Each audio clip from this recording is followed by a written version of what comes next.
السلام علیکم ورحمۃ اللہ وبرکاتہ۔ بسم اللہ الرحمن الرحیم۔ الحمد للہ نحمده ونستعینه ونستغفره ونؤمن به ونتوکل علیہ ونعوذ باللہ من شرور انفسنا ومن سیئات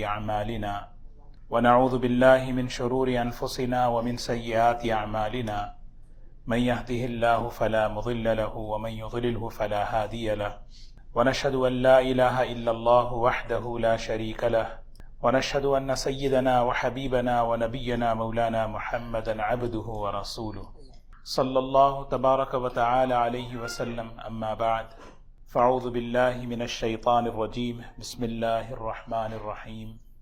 لقد كان لكم في رسول الله أسوة حسنة لمن كان يرجو الله واليوم الآخر وذكر الله كثيرا، وقال الله سبحانه وتعالى يا أيها الذين آمنوا قوا أنفسكم وأهليكم نارا وقودها الناس والحجارة عليها ملائكة غلاظ شداد لا يعصون الله ما أمرهم ويفعلون ما يؤمرون، صدق اللہ العظیم۔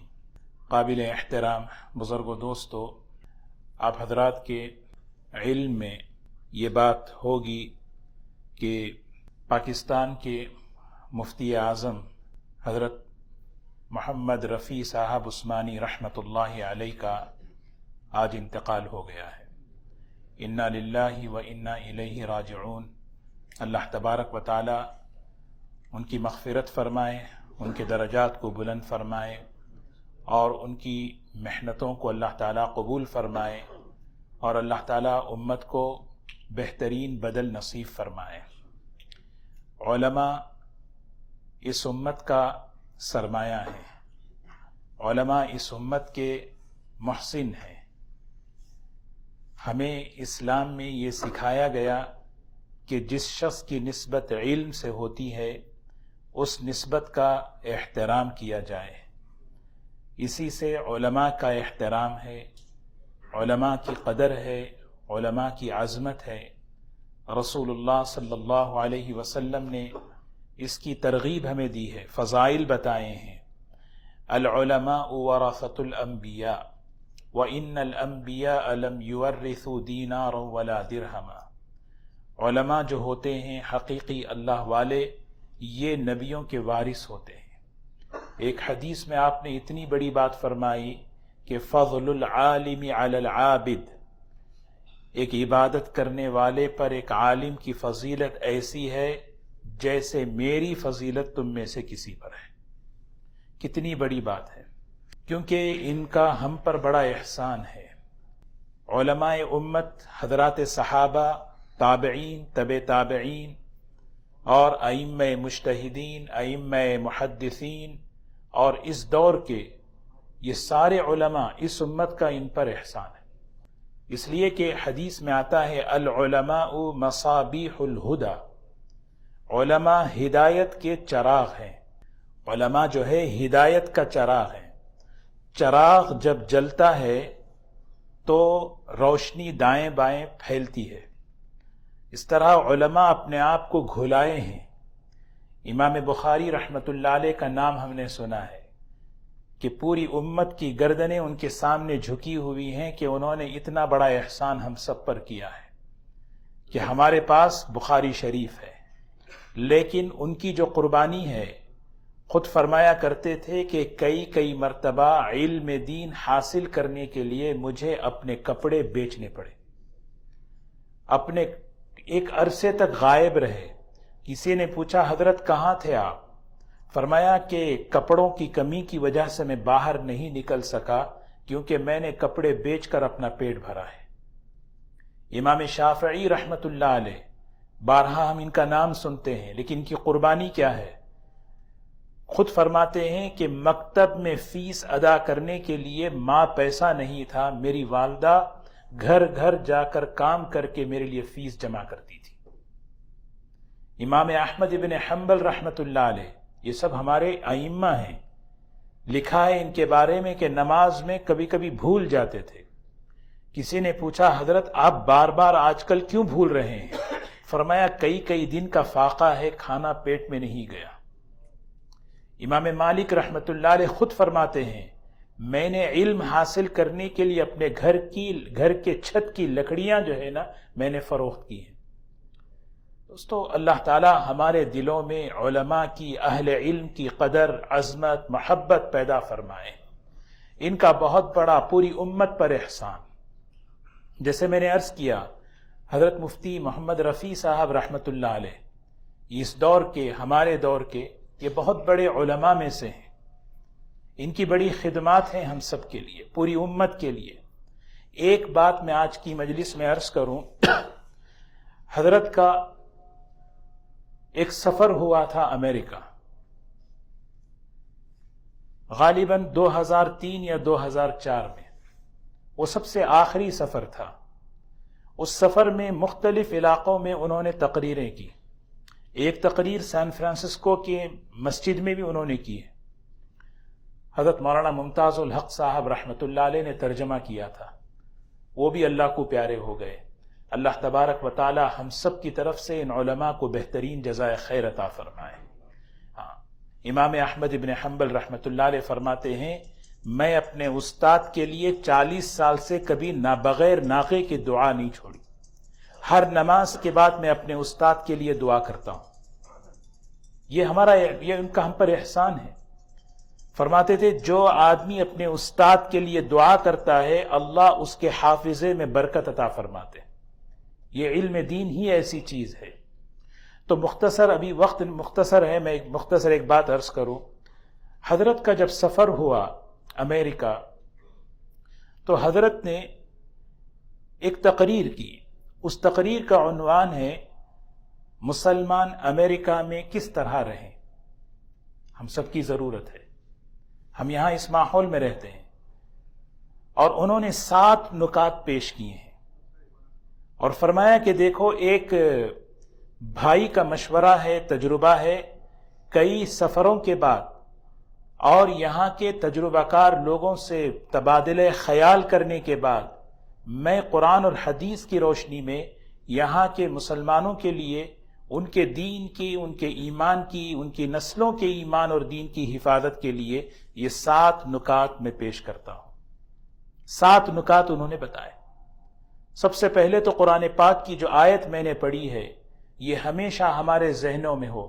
اللہ تبارک و تعالی مجھ سے بھی، آپ سے بھی اور پوری انسانیت مسلمانوں سے خطاب کر رہے ہیں، اے ایمان والو اپنے آپ کو اور اپنے گھر والوں کو جہنم کی آگ سے بچاؤ۔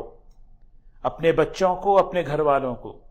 کوئی چیز نقصان دہ ہے، بچہ وہاں جا رہا ہے تو کیا ماں باپ جو ہے نا خاموش کھڑے ہوتے ہیں؟ آگ ہے، اللہ کی جتنی نافرمانیاں ہیں وہ آگ ہیں۔ اپنے آپ کو بھی بچائیں اور پھر اس کے ساتھ ساتھ اپنے گھر والوں کو بھی بچائیں۔ پھر اس آگ کا تعارف اللہ تعالیٰ فرماتے ہیں وَقُودُهَا النَّاسُ وَالْحِجَارَةُ۔ جانتے ہو وہ آگ کیسی ہے؟ دنیا میں تو آگ جب جلائی جاتی ہے تو لکڑیاں ایندھن ہوتے ہیں، وہاں کا ایندھن تو انسان ہیں، پتھر ہیں، اور وہاں پر جو مقرر ہیں فرشتے ایسے سخت ہیں، علیہا ملائکۃ غلاظ شداد، ایسے سخت لا یعصون اللہ ما امرہم، ذرا برابر اللہ کی نافرمانی نہیں کرتے۔ اگر کوئی کہے کہ مجھ پر رحم کرو، ذرا سا مجھے ہٹا لو، مجھ پر کوئی اللہ کی نہیں، کیونکہ اللہ کا حکم ہے وَيَفْعَلُونَ مَا يُؤْمَرُونَ، اور وہ کرتے ہیں جس کا اللہ نے حکم دیا۔ ایک حدیث ہے جہنم کی آگ، وہ تو بہت دور کی بات ہے، اللہ ہم سب کی حفاظت فرمائے۔ اللہ کے نیک بندے دعا کرتے ہیں وَالَّذِينَ يَقُولُونَ رَبَّنَا اصْرِفْ عَنَّا عَذَابَ جَهَنَّمَ، اے اللہ ہمیں جہنم کے عذاب سے بچا لیجیے۔ یہ کس کی دعا ہے؟ اللہ کے نیک بندوں کی دعا ہے، عباد الرحمن کی دعا ہے۔ ہمیں بھی اللہ سے گڑ گڑا کر دعا کرنا ہے، اے اللہ ہم سب کو، ہماری نسلوں کو جہنم کی آگ سے بچا لے۔ وہ آگ جس کا ایک جھونکا، جس کی ایک تپش اتنی خطرناک ہے، حدیث پاک میں آتا ہے آدم علیہ السلام سے لے کر قیامت تک جتنی انسانیت ہے اس میں ایک ایسا شخص جو سب سے زیادہ عیش و عشرت والا، بہت ہی مزیدار زندگی گزار کر آیا ہے، سوچیں کیسی زندگی اس کی ہوگی. اس شخص کو اللہ تبارک و تعالیٰ بلائیں گے اور فرشتے سے کہیں گے، کیونکہ وہ اللہ کا نافرمان ہوگا، زندگی پوری عیش و عشرت اور مزے میں گزری ہوگی. اس امت کا نہیں، آدم علیہ السلام سے لے کر یؤتا بانعم من اہل الدنیا، آدم علیہ السلام سے لے کر قیامت تک کے آخری انسانوں میں ایک وہ اللہ کا نافرمان، جس نافرمان نے اللہ کی نافرمانی کی لیکن زندگی بڑی عیش و عشرت میں گزاری، اس کو بلائیں گے. اللہ تعالیٰ فرشتوں سے کہیں گے اس کو لے جاؤ. فرشتے اس کو لے جائیں گے جہنم کی طرف. ایک جھونکا، ایک تپش، جب گرمی جو ہے، آگ جب نکلتی ہے تو اس کی گرمی جو نکلتی ہے اس کے بدن کو لگے گی. پھر اللہ کی بارگاہ میں اس کو بلایا جائے گا. اللہ تعالیٰ پوچھیں گے حل رأیت نعیما قط، تو نے کبھی مزہ دیکھا؟ تو نے کبھی مزے عیش و عشرت دیکھے؟ وہ قسم کھا کے کہے گا لا واللہ ما رأیت نعیما قط، خدا کی قسم میں نے کبھی مزے نہیں دیکھے. اللہ ہم سب کی ایسی آگ سے حفاظت فرمائے. یہ آگ بے دینی کی آگ ہے، گناہوں کی آگ ہے. تو حضرت مفتی رفیع صاحب رحمۃ اللہ علیہ نے 7 باتیں جو بیان فرمائیں، وہ اصل سب سے بڑی بات کیا ہے؟ فرمایا دیکھیں کہ اس ماحول میں ہماری اور ہماری نسلوں کی سب سے بڑی ذمہ داری اپنے دین اور اپنے ایمان کی حفاظت کے ساتھ رہنا ہے. یہ اصل مسئلہ ہے، اور یہ اتنا بڑا اہم مسئلہ ہے کہ حضور اکرم صلی اللہ علیہ وسلم کا بہترین اسوہ ہے، بہترین نمونہ ہے. کیا نمونہ ہے؟ مکے کی 13 سالہ زندگی میں آپ اور آپ کے صحابہ کو جب دین پر چلنا مشکل ہوا، جب وہاں اللہ کا نام لینا مشکل ہوا، تو اللہ تعالیٰ نے حکم دیا کہ اس زمین سے نکلو، وہاں سے ہجرت کرو. مفتی صاحب رحمۃ اللہ علیہ فرماتے ہیں کہ مکے سے مدینے کی طرف جو ہجرت فرمائی وہ پیسوں کے لیے نہیں تھی، وہاں کے عیش و عشرت کی وجہ سے نہیں تھی، وہاں کوئی مدینے میں ویلکم ماحول نہیں تھا، بلکہ وہاں خود کھانے کی کمی، پانی کی کمی، وہاں کی آب و ہوا سب خراب، لیکن ایمان کی حفاظت کے لیے یہ سارے کے سارے مسلمانوں کو حکم دیا، کیونکہ اللہ کا حکم ہے أَلَمْ تَكُنْ أَرْضُ اللَّهِ وَاسِعَةً فَتُهَاجِرُوا فِيهَا، کیا اللہ کی زمین ایسی نہیں ہے جہاں تم جا کر اپنے دین کی حفاظت کر سکو، اپنے نسلوں کی حفاظت کر سکو؟ دیکھنا اس بات کو، خود حضرت فرماتے ہیں، میں ان کی ابھی تقریر پڑھ کے آیا ہوں، بڑی بہترین. فرمایا میں کوئی جذباتی بات نہیں کر رہا، بہت سوچ سمجھ کر یہ بات میں کہتا ہوں کہ اگر مسلمان اپنے اور اپنے نسلوں کو اپنے ایمان اور دین کے ساتھ اگر یہاں اس زمین پر رہیں تو بہت مبارک ہو، لیکن اگر ان کا دین چھوٹ رہا ہے، ان کا ایمان ان سے نکل رہا ہے، ان کی نسلوں سے، تو پھر انہیں سوچنا چاہیے یہ بات. تو وہ کیا چیزیں ہیں جس سے ہماری اور ہماری نسلیں اللہ کے دین کے ساتھ محفوظ رہیں؟ سب سے پہلی بات، اپنی نسلوں کو تعلیم انہیں دلائیں. سب سے پہلی بات، جاہل نہ رہیں. جہالت یہ بہت بڑی بیماری ہے. جہالت کیا ہے؟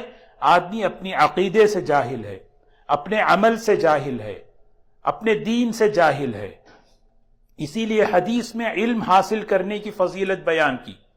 فرمایا سب سے بڑا اس کا یہاں مسئلہ ہے کہ ہم اور ہماری نسلیں علم دین حاصل کریں. اور علم دین کے ساتھ ساتھ 2 باتیں آپ نے فرمائی کہ ہماری نسلوں کا دین باقی رہے گا، اس کی ایک شکل اسلامک اسکول قائم کریں، اور اچھے سے اچھے معیاری اسکول قائم کریں جہاں پر ہمارے بچے دین کے ماحول میں رہتے ہوئے دنیا کی تعلیم حاصل کر سکیں. کیونکہ اصل چیز ہے دین کی حفاظت. اگر دین محفوظ نہیں ہے تو دنیا کچھ کام نہیں آتی. اگر ایمان محفوظ نہیں ہے، کچھ بھی دنیا کچھ بھی ہو جائے. اور آج ہم اپنے آنکھوں سے دیکھ رہے ہیں کہ ہماری نسلیں جن چیلنجز کے ساتھ بڑھ رہی ہیں، اور ہماری جو مسائل جو آ رہے ہیں مختلف عقیدوں سے متعلق، اخلاقی معاملات سے متعلق، اس کا حل کیا؟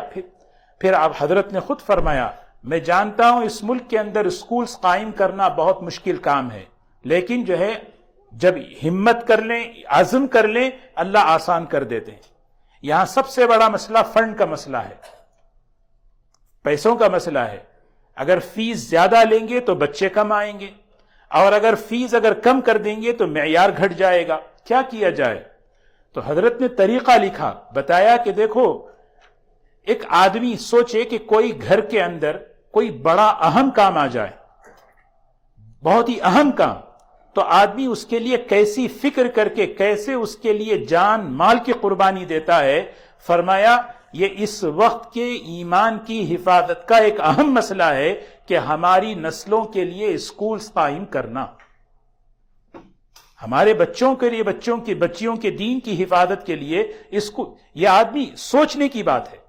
اور دوسری بات، اسکول کے ساتھ ساتھ مکاتب اور مدارس، جہاں پر علم دین سکھایا جائے، جہاں پر قرآن اور حدیث اور اس کی تفسیر اور اللہ کا علم سکھایا جائے، وہ قائم کیا جائے۔ پھر دوسری بات فرمائی کہ ہم میں سے ہر ایک اپنا اللہ سے تعلق قائم کرے، اور اس کا سب سے بڑا ذریعہ اللہ والوں سے تعلق ہو۔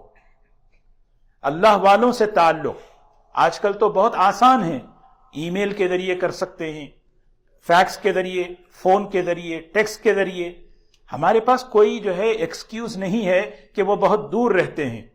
ہم جو ہے نا، اللہ تعالیٰ نے قرآن پاک میں فرمایا، اے ایمان، یا ایھا الذین آمنوا اتقوا اللہ، اے ایمان والو اللہ سے ڈرو۔ اصل مسئلہ ہے تقوی، زندگی میں تقوی آئے۔ اس کے حاصل کرنے کا طریقہ کیا ہے؟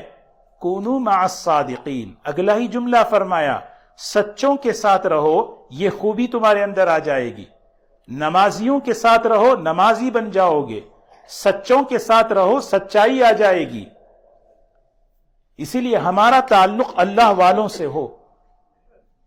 بڑے عجیب انداز سے اللہ نے اس آیت میں فرمایا، تقوی کیا ہے؟ میں کیسے گناہوں سے بچوں، میں کیسے اللہ کی نافرمانی سے بچوں، میں کیسے میرے اندر دین آئے۔ اس کا سب سے آسان تعلق صحبت بدل دیں، اپنی صحبت اچھی رکھیں، اپنا تعلق اللہ کے نیک بندوں کے ساتھ۔ جب ہمارا تعلق اللہ کے نیک بندوں کے ساتھ ہوتا ہے، ہمارے اندر دین آئے گا۔ تو اسی لیے صحبت صالح ترا صالح کنت، نیک صحبت تمہیں نیک بنا دے گی۔ حضور اکرم صلی اللہ علیہ وسلم نے مثال دے کر بتایا کہ مثل الجلیس الصالح، دیکھو ایک آدمی جو ہے صرف نیک دوست سے دوستی رکھتا ہے، اس کی مثال ایسی ہے کہ وہ اس کے اندر خوبیاں ہو نہ ہوں، لیکن خوبیوں کی خوشبو تو اسے محسوس ہوتی رہے گی۔ تو ایک چیز، اور دوسری چیز جو ہے دینی کتابوں کا مطالعے کا مزاج بنانا، مشورہ کر کے اہل علم سے کتابیں، ہم بہت سی کتابیں ہیں صحابہ کی، سیرت کی، اخلاق کی، آخرت کی، ان کتابوں سے ہم پڑھنے کا مزاج بنائیں، کتاب سے تعلق ہو، دینی کتابوں کا مطالعہ کرنے کا ہم جو ہے نا اس کا اہتمام کریں۔ پھر ایک بات فرمائی حضرت نے کہ دیکھیں، مسلم کمیونٹی کو بنانا شروع کریں۔ حضرت کا جملہ ہے کہ مسلم محلے قائم کریں۔ یہ تو بہت مشکل ہے، خود حضرت نے فرمایا ہاں بہت مشکل ہے، لیکن اس کا طریقہ یہ ہے، ایک مسجد ہے، ہر مسلمان یہ سوچے کہ میرا گھر مسجد کے قریب ہو، ہر مسلمان یہ سوچے میرا گھر مسجد کے قریب ہو۔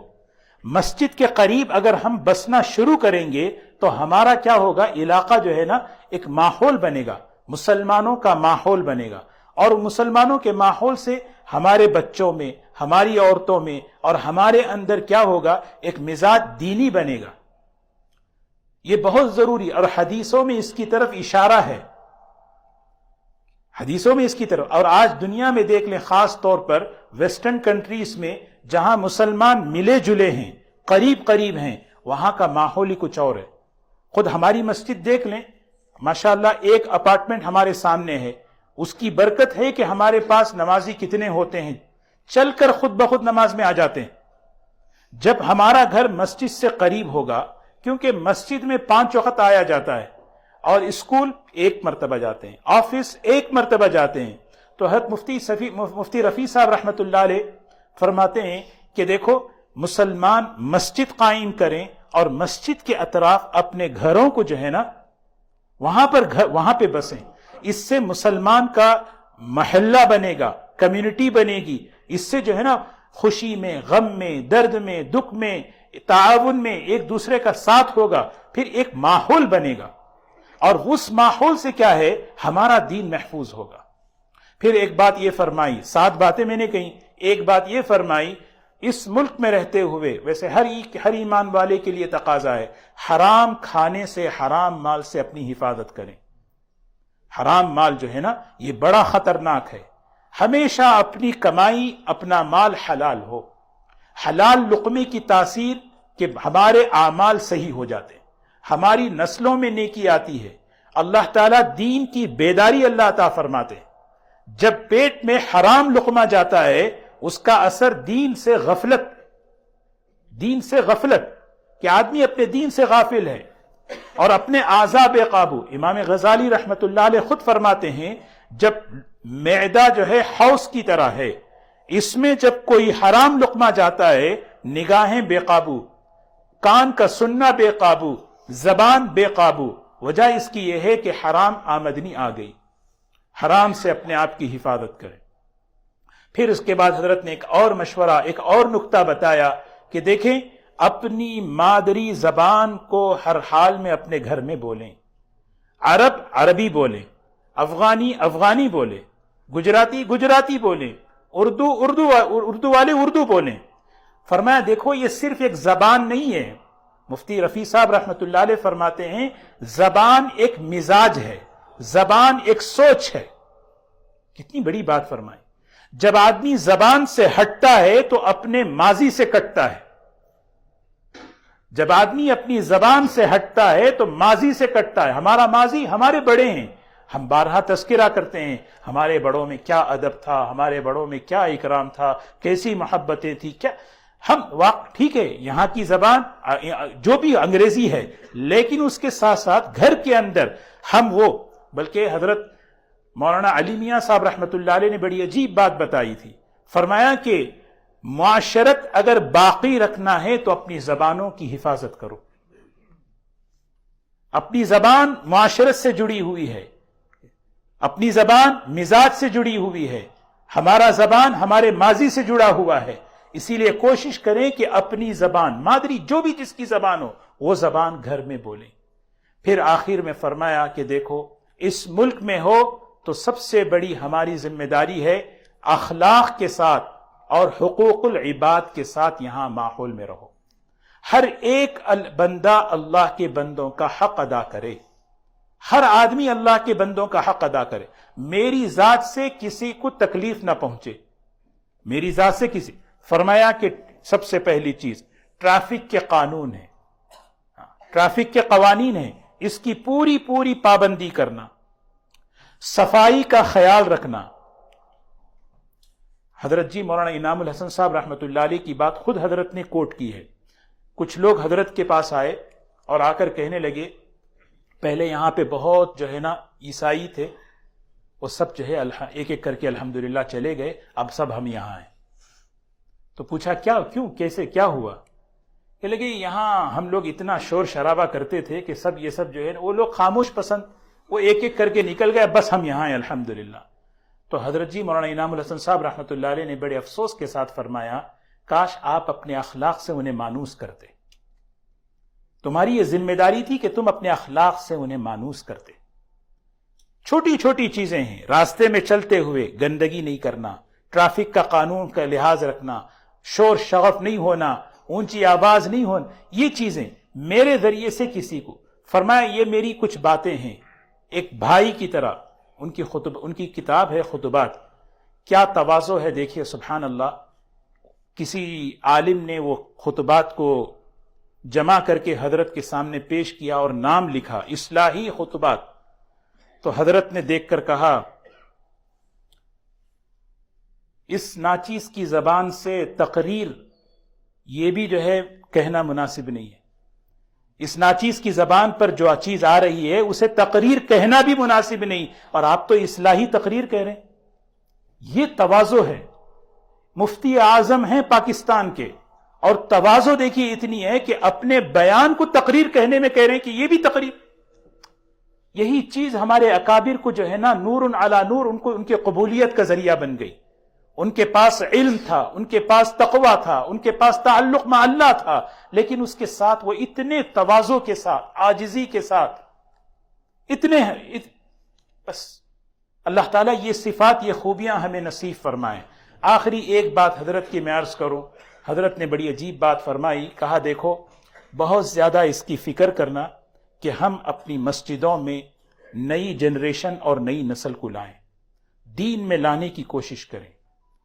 ورنہ ہوتا یہ ہے کہ آج تیسری چوتھی نسل عیسائیوں کی جو چرچوں کو بیچ رہی ہے، اگر تم نے اپنی نسلوں کی فکر نہیں کی، یہ شاندار مسجدیں تمہارے آنے والی تیسری چوتھی نسل یہ ساری مسجدیں بیچ دے گی.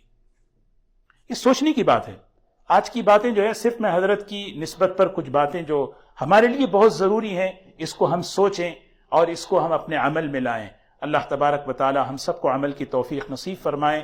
اللہ تعالی ہمارے اکابر کی مغفرت فرمائیں، ان کے درجات کو بلند فرمائیں، اور جو علماء اس وقت ہیں اللہ تعالیٰ ان کی عمروں میں، ان کی صحت میں، ان کی خدمات میں برکت نصیب فرمائے. وآخر دعوانا الحمد للہ رب العالمین.